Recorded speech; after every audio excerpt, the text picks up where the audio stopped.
y conoceréis la verdad, y la verdad os hará libres. Hola, apreciados hermanos y amigos, una vez más bienvenidos a esta serie titulada En Busca de la Verdad. Aquellos que nos están siguiendo por este canal, sean bienvenidos. También los que nos siguen por diferentes redes sociales, o a lo mejor te encuentras en un grupo pequeño estudiando con un grupo de personas y han elegido utilizar esta serie doctrinal En Busca de la Verdad como material de estudio bíblico. Sean bienvenidos. El Señor Jesús dijo allí en Juan 8:32: y conoceréis la verdad, y la verdad os libertará. El conocer a Jesús y su verdad trae libertad al ser humano. Yo no sé si tú estás luchando en contra de un vicio o un mal hábito. Yo solo sé que mucha gente ha luchado con eso y intentan de una manera, intentan de otra, y a veces caen en la frustración porque sienten que no pueden. Pero al conocer a Jesús y su verdad, eso rompe las cadenas que impiden que puedan encontrar libertad en Cristo Jesús. Vamos entonces a estudiar en esta ocasión la verdad sobre la vida cristiana. Mira lo que dice el apóstol Pablo aquí en 2 de Corintios 5:17. De modo que si alguno está en Cristo, nueva criatura es. Las cosas viejas pasaron, he aquí todas son hechas nuevas. Cuando nos entregamos a Cristo por medio del bautismo, llegamos a ser una nueva criatura. Y el ideal de Dios es que toda la vida pasada, o sea, el estilo de vida que iba en contra de su voluntad, que quede atrás y ahora tengamos una nueva vida en Cristo, que vivamos diferente, siguiendo la voluntad de Dios. La vida cristiana, amados, hay que entender, tiene dos etapas. La primera es lo que se le llama la justificación. Y noten que en el libro de Romanos 3:24 el apóstol Pablo nos dice así: siendo justificados gratuitamente por su gracia, por la redención que es en Cristo Jesús.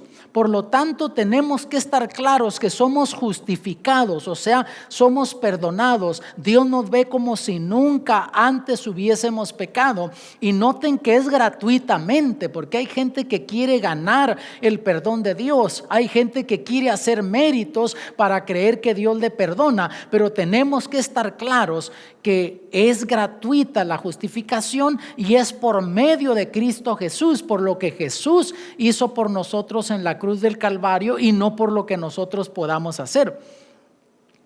En Romanos 5:1 dice: justificados pues por la fe, tenemos paz para con Dios por medio de nuestro Señor Jesucristo. Nota, aquí entonces que somos justificados ya vimos gratuitamente, ahora nos dice por la fe. O sea, esa es la parte humana, decir: Señor, yo no merezco, pero gracias por lo que hiciste por mí. Creo que tú me has perdonado, que Jesús murió por mí en la cruz y por esa razón yo tengo esperanza de perdón y de salvación. Notas, esa es nuestra parte, creerlo. Y es por medio de nuestro Señor Jesucristo. Sabes que el Señor Jesús habló una parábola, dio una parábola a un grupo de personas y tenía un propósito del por qué Él estaba dando esta parábola. Porque había personas que buscaban la justificación de un medio, otras de otra. Y noten lo que dice aquí en Lucas 18, versículos 9 al 14. Y también dijo esta parábola a unos que tenían confianza en sí mismos como justos y menospreciaban a los otros. Nota, el propósito de esta parábola era enseñarle una lección a aquellas personas que se consideraban justas, que no necesitaban de Dios, que creían que ellos ganaban el perdón de Dios con sus méritos, y aparte de que se creían justas, menospreciaban a otros. O sea, era gente legalista que confiaba en lo que hacía, y el legalista no solamente cree que es suficiente, sino que tiende a criticar a aquel que no vive a la altura que él está viviendo. Y mira lo que dice: 2 hombres subieron al templo a orar, uno fariseo y el otro publicano. ¿Quién era un fariseo? Era una persona religiosa que rigurosamente obedecía los mandamientos de Dios y que tenía una cantidad de situaciones o enseñanzas que seguía y obedecía al pie de la letra. ¿Quién era el publicano? Un publicano era un cobrador de impuestos, comúnmente judíos que servían al gobierno romano para cobrar impuestos, y los judíos odiaban a estas personas, los miraban como traidores. El fariseo, puesto en pie, oraba consigo mismo de esta manera: Dios, te doy gracias porque no soy como los otros hombres, ladrones, injustos, adúlteros, ni aún como este publicano. Ayuno 2 veces a la semana, doy diezmo de todo lo que poseo. Qué interesante, notas, él no estaba confesando a Dios, no fue a buscar el perdón de Dios, él iba justificándose, quería impresionar a Dios, pero nota lo que hizo: yo no soy como este, no soy ladrón, no hago esto, ni siquiera como este publicano. Y dice: ayuno 2 veces por semana, diezmo regularmente. Notas, estaba confiando en sus obras. Esa era una actitud, querer ganar el perdón de Dios, ser justificado por las obras. Pero ahora mira la actitud del otro. Mas el publicano, estando lejos, no quería ni siquiera alzar los ojos al cielo, sino que golpeaba su pecho diciendo: Dios, sé propicio a mi pecador. Os digo que éste descendió a su casa justificado antes que el otro, porque cualquiera que se enaltece será humillado, y el que se humilla será enaltecido. Notan la actitud. Este publicano decía: Señor, yo no merezco, ten misericordia de mí, sé propicio a mi pecador. Era pecador, sí, pero reconoció sus pecados, y Jesús dijo: este fue a su casa justificado, el otro no. El fariseo hacía todo lo que estaba diciendo ahí, sí, pero tenía la actitud equivocada, quería justificarse por sus obras. El otro fue justificado por la fe. Dijimos que la vida cristiana tiene 2 etapas: la justificación número 1, y eso es un proceso de un instante. Dios no te pone a prueba a ver si es cierto que vas a obedecer, a ver si es cierto que vas a vivir a la altura que Él te está pidiendo. En el momento que tú reconoces que eres pecador, en el momento que reconoces que tú no eres suficiente, que necesitas su ayuda, entonces tú eres justificado. Aceptas a Jesús como Salvador personal, te entregas a Él y eres justificado. Dios te ve como si nunca antes hubieses pecado, y eso es un proceso de un instante. Notas, al momento Jesús dijo: este se fue a su casa justificado, es al instante. Ahora la otra etapa es la santificación.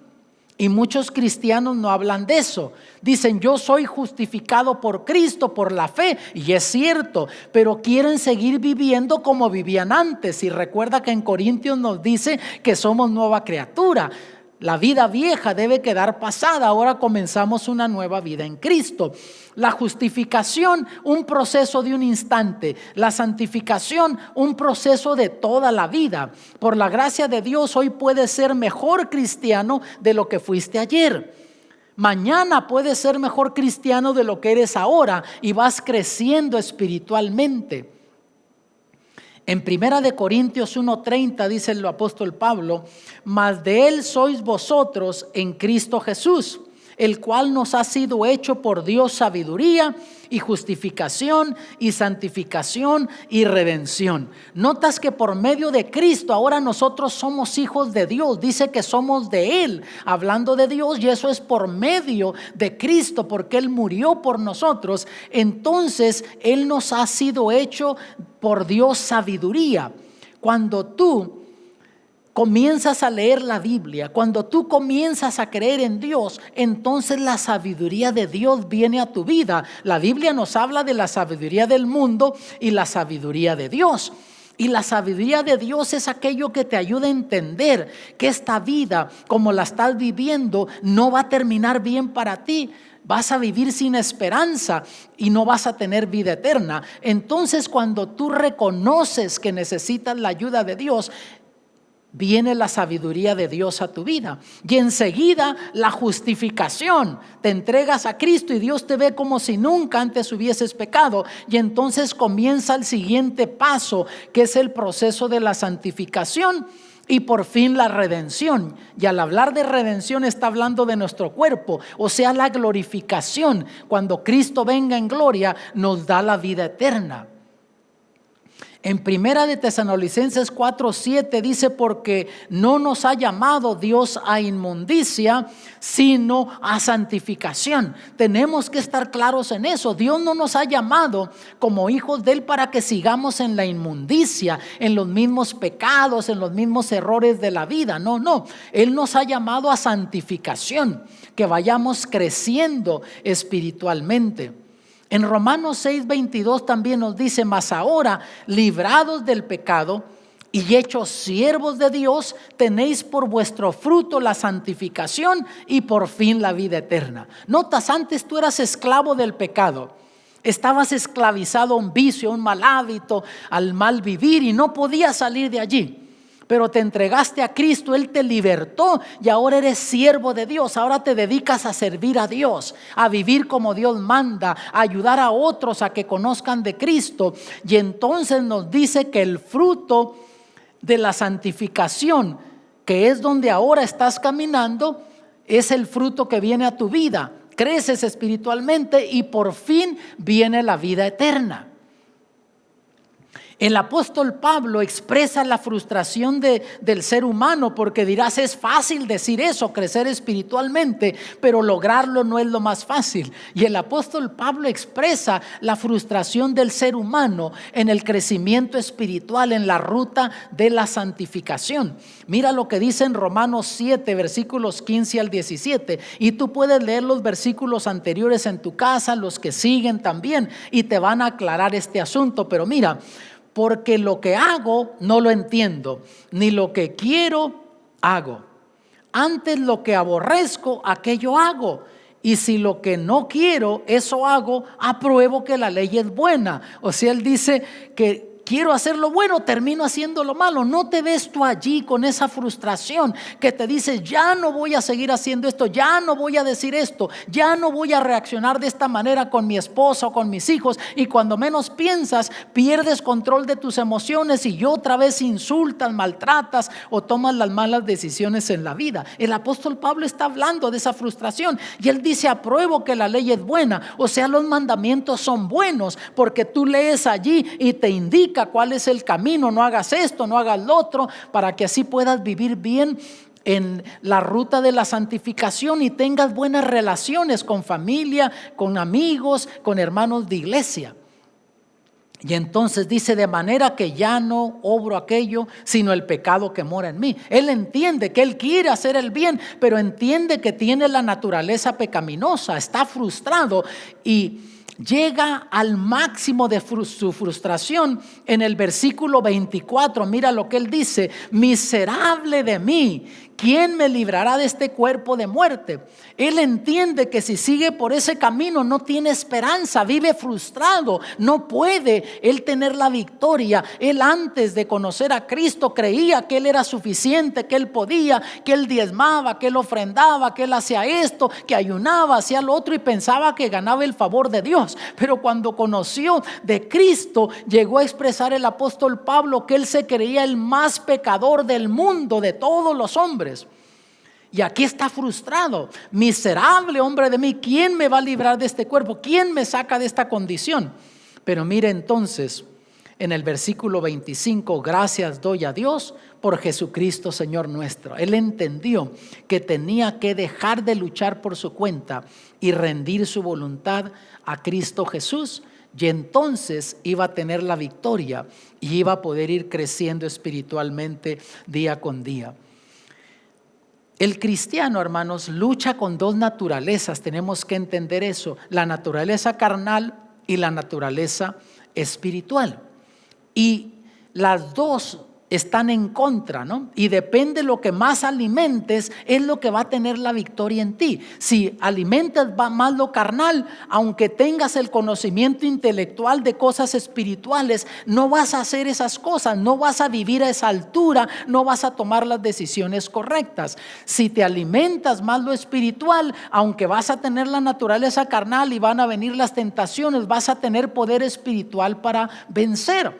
Mira cómo lo expresa el apóstol Pablo en Gálatas 5:16. Digo pues, andad en el Espíritu y no satisfagáis los deseos de la carne. Tú andas en el Espíritu por medio de la oración, el estudio de la Biblia, asistes regularmente a la iglesia, le dices a otros lo que Cristo ha hecho por ti. Y tú andas en el Espíritu. No quiere decir que no está allí la naturaleza carnal, pero no satisfaces los deseos de la carne. Cuando antes perdías el control fácilmente, ahora dices, no, Señor, ayúdame a no decirle eso a mi esposa. Y aunque esté el sentimiento a veces allí, pero no lo traduces en palabras y en acciones, que es lo que termina arrastrándote al pecado. Hay pasos a seguir en el crecimiento en la vida cristiana. Tienes que ser intencional tú en eso. Te voy a dar un consejo aquí que da el apóstol Pedro. Mira, 1 de Pedro 2:2. Desead como niños recién nacidos la leche espiritual, sin engaño, para que por ella crezcáis para la salvación. El niño cuando nace, si le quieres llamar instinto, lo que Dios le ha dado al niño, sabe que tiene que captar la atención, llora y llama la atención hasta que le dan de comer, se tranquiliza, pero a las horas otra vez viene. Yo recuerdo cuando nos nació nuestra hija mayor. En cuanto nació ella y quise tenerla en mis brazos, la enfermera dijo, espérate un poquito, la limpió un poco y tendría 2, 3, 4 minutos de nacida. Me la acerqué, me la puse en el cachete, sentía ese calorcito de ese cuerpecito, me la acerco más y me comenzó a mamar la oreja, porque en el instinto sabía que tenía que alimentarse, recién nacida, y ya estaba buscando esa leche.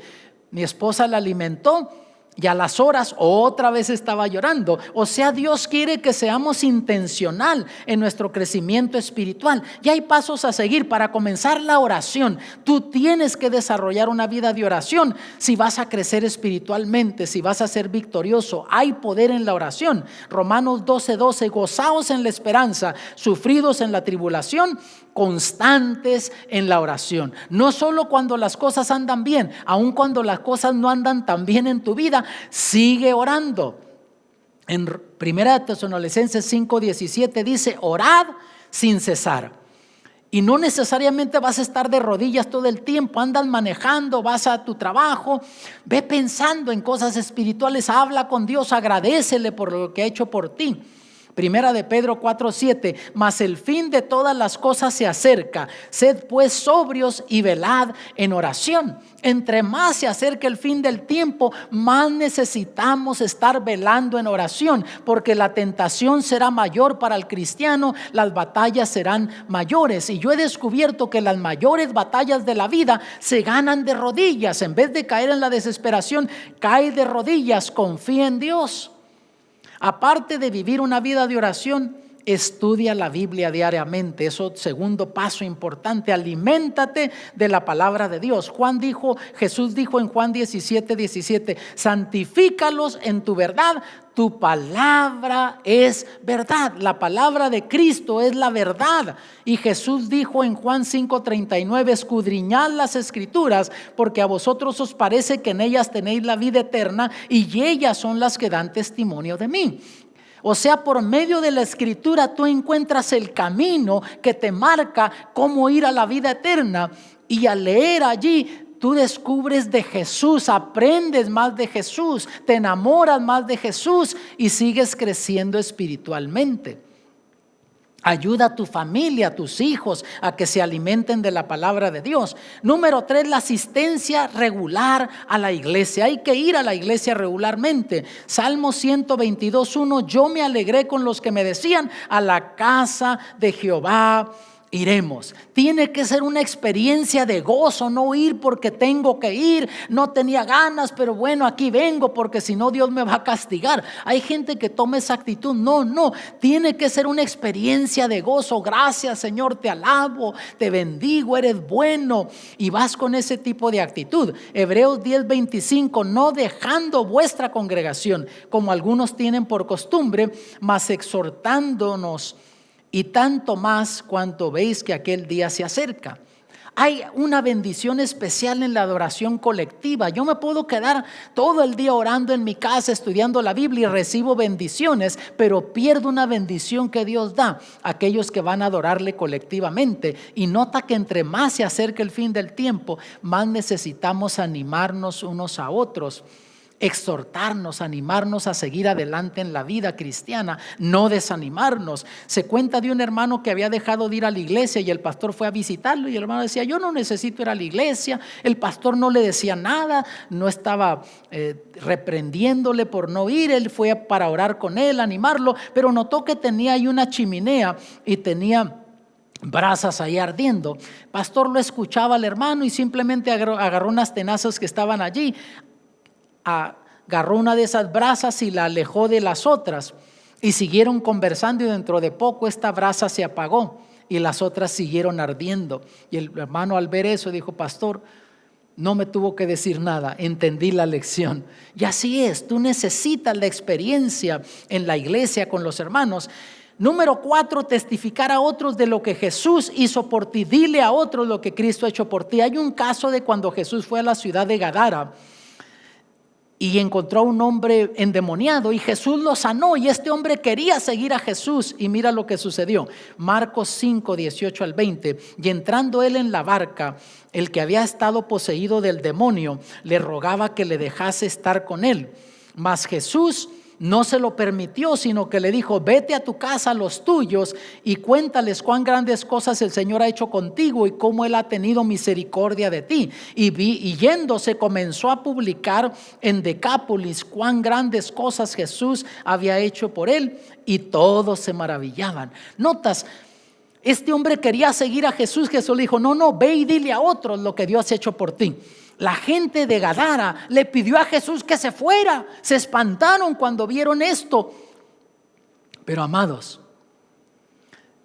este hombre comienza a contar en Decápolis, esas 10 ciudades que estaban allí al lado del mar de Galilea, que eran ciudades que se consideraban pervertidas, gente pecadora. Y este hombre comienza a decir, no solo en Gadara, sino en esas otras ciudades, lo que Jesús había hecho por él. Y la gente se impresionó y creyó. Y la siguiente vez que Jesús regresa allí, la gente estaba lista para recibir al Señor Jesús por el testimonio que este hombre había dado. Tu testimonio es importante. Dile a otros lo que Cristo ha hecho por ti, y no solo ellos van a ser bendecidos, tú vas a crecer espiritualmente.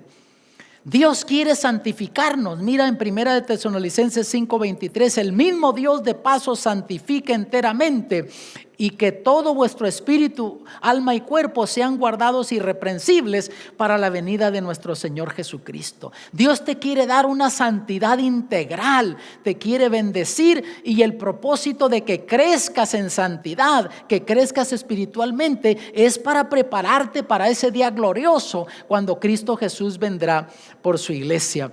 El ideal, hermanos, de Dios es que no pequemos. Hay que estar claros en esto. No porque no nos pueda perdonar, sino porque Dios sabe lo que el pecado hace en la vida de la persona. Mira lo que dice en 1 de Juan 2:1. Hijitos míos, estas cosas os escribo ¿para qué? Para que no pequéis. Estamos claros en eso. No porque Dios no te pueda perdonar. Hay personas que dicen: ay, pero si me bautizo y después cometo errores. Dios te puede perdonar, pero Dios sabe lo que el pecado hace. Sabe que deja heridas emocionales en tu vida, lastimas a otros, y Dios te quiere evitar ese sufrimiento. Y por eso su ideal es que no sigamos en pecado, porque Dios sabe que si sigues en pecado después de que te entregas a Cristo, el pecado te va a maltratar, vas a sufrir y vas a lastimar a otros también. Pero Dios ha hecho provisión por si acaso no vivimos dentro de su ideal. Mira lo que dice en 1 de Juan 2:1. Y si alguno hubiere pecado, abogado tenemos para con el Padre, a Jesucristo el justo. Ideal de Dios es que tú y yo no sigamos pecando, porque Dios nos quiere evitar el dolor y el sufrimiento. Si tú cometes errores, no tienes que caer en la desesperación, ¿ves? Si alguno hubiere pecado, Dios ha hecho provisión. Ahí está Jesús. En vez de caer en la desesperación y pensar que ya fuiste demasiado lejos, que ya Dios no te perdona, cae de rodillas. Señor, tú sabes que mi anhelo no es este, te fallé, perdóname, dame fuerzas. Y Dios te levanta de cualquier situación. Notas, Dios ha hecho esa provisión para ti y para mí. Pero el ideal de Dios es que no sigamos pecando. Yo no sé si tú has escuchado de este animalito, el armiño. Es un animalito que nos enseña una tremenda lección. En el siglo XIII lo utilizaban para agarrar su piel, utilizar su piel para hacer ropas reales, para reyes, para reinas. Y los cazadores salían a buscarlos, pero algo interesante, ellos primero buscaban dónde estaban las cuevas de los armiños en el campo. Y iban en el momento cuando calculaban que andaban fuera buscando comida y le ponían alquitrán o le ponían lodo alrededor de la entrada de la cueva, y entonces soltaban a los perros cazadores y los perros comenzaban a olfatear a los armiños, y cuando llegaban a donde estaban, pues los armiños, como instinto era correr a protegerse, buscaban sus cuevas y el armiño iba con todo. Pero cuando llegaba a la entrada de la cueva y miraba que estaba sucia, se paraba en seco el armiño allí. Sabía que iba a morir, pero prefería morir que ensuciar sus ropas. Amados, qué tremenda lección nos enseñan estos animalitos a ti y a mí. Oh, cómo deseara el Señor Jesús que tú y yo fuéramos así, que nos preocupara, que tuviéramos temor en ensuciar nuestras ropas. Ya el Señor Jesús nos ha cubierto con sus ropas de justicia. Él murió por nosotros. Dice que nuestra justicia es como trapos de inmundicia, pero nos ha quitado esas ropas sucias y nos ha cubierto con su justicia. Y el Señor deseara que no ensucies tus ropas.